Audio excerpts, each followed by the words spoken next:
बढ़ते आगे, यूपी में योगी सरकार जहां अतिक्रमण, अवैध मदरसों और मजहबी ढांचों पर बुलडोजर नीति के तहत ताबड़तोड़ कार्रवाई कर रही है, तो वहीं विपक्ष से ध्रुवीकरण की राजनीति बता रहा है।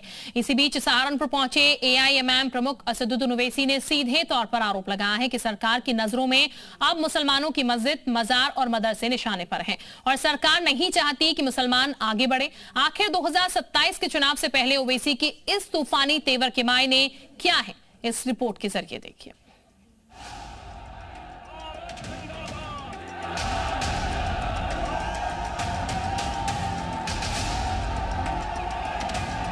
यूपी के सहारनपुर में ओवैसी ने कदम रखा तो मुस्लिम पक्ष का हुजूम उनके स्वागत में उमड़ा। जबरदस्त भीड़ और हर तरफ इस्लामिक नारों से पूरा ग्राउंड गूंज उठा। ओवैसी ने बोलना शुरू किया तो मोबाइल की लाइट पूरे ग्राउंड में जगमगा उठी। मुस्लिम पक्ष से मिले समर्थन से ओवैसी भी गदगद हो गए और अपनी चुनावी रणनीति की पहली चाल में उन्होंने सीधे यूपी की योगी सरकार को घेर लिया। मुसलमानों के मुद्दे को हवा दी और आरोप लगाया कि यूपी में मुसलमानों की इबादत गाहें, चाहे वो मस्जिदें हों, दरगाहें हों या खानकाहें, सब सरकार के निशाने पर हैं, जिसका खामियाजा आने वाले वक्त में बीजेपी को चुकाना पड़ेगा।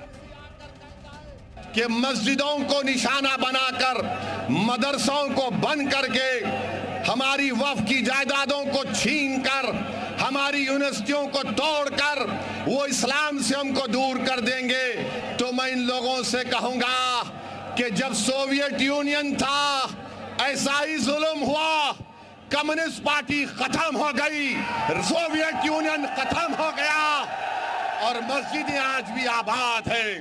तो तुम जो आज जुल्म कर रहे हो, इंशाअल्लाह ताला तुम्हारी शिकस्त यकीनी है। तुम आज एक जुल्म, एक जालिम के तौर पर सामने बढ़ रहे हो।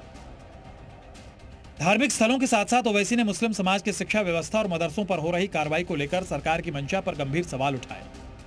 उन्होंने रामपुर की मोहम्मद अली जौहर यूनिवर्सिटी का जिक्र करते हुए कहा कि जिस संस्थान में 3000 से ज्यादा बच्चे पढ़ रहे हैं, उसे साजिशन तबाह किया जा रहा है। यूपी में मुस्लिमों की 20% आबादी में उच्च शिक्षा हासिल करने वाले मुसलमान सिर्फ 4% के करीब हैं। ऐसे में यूनिवर्सिटी को खत्म करने का सीधा मतलब ये कि सरकार नहीं चाहती कि मुस्लिम कौम के बच्चे पढ़ लिख कर आगे बढ़ें।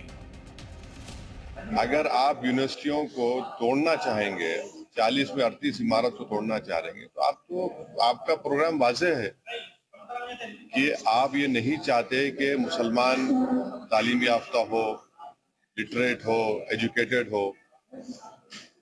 इसी तरह से आप निशाना बना रहे हैं। लोकल यूनिवर्सिटी थी वो, तो यहाँ पर आप देखिए क्या हो गया हो। ओवैसी सिर्फ बीजेपी पर ही नहीं बरसे, बल्कि उन्होंने समाजवादी पार्टी और कांग्रेस को भी आड़े हाथों लिया। साथ ही 2027 के चुनाव के लिए अपनी रणनीति साफ करते हुए ओवैसी ने साफ कर दिया कि वो उत्तर प्रदेश में बीजेपी को रोकने के लिए किसी भी दल से गठबंधन करने को तैयार हैं। साफ है कि मस्जिद, मजार, मदरसा और जौहर यूनिवर्सिटी जैसे संवेदनशील मुद्दों को उठाकर ओवैसी ने 2027 के महामुकाबले के लिए उत्तर प्रदेश का सियासी तापमान बढ़ाने की कोशिश की है। एक तरफ जहां योगी सरकार कानून और विकास के नाम पर कार्रवाई कर रही है, तो वहीं ओवैसी से मुद्दा बनाकर मुस्लिम और पिछड़े समाज को अपने पाले में करने की जद्दोजहद में जुटे हुए हैं। सहारनपुर से नीना जैन के साथ ब्यूरो रिपोर्ट, जी मीडिया।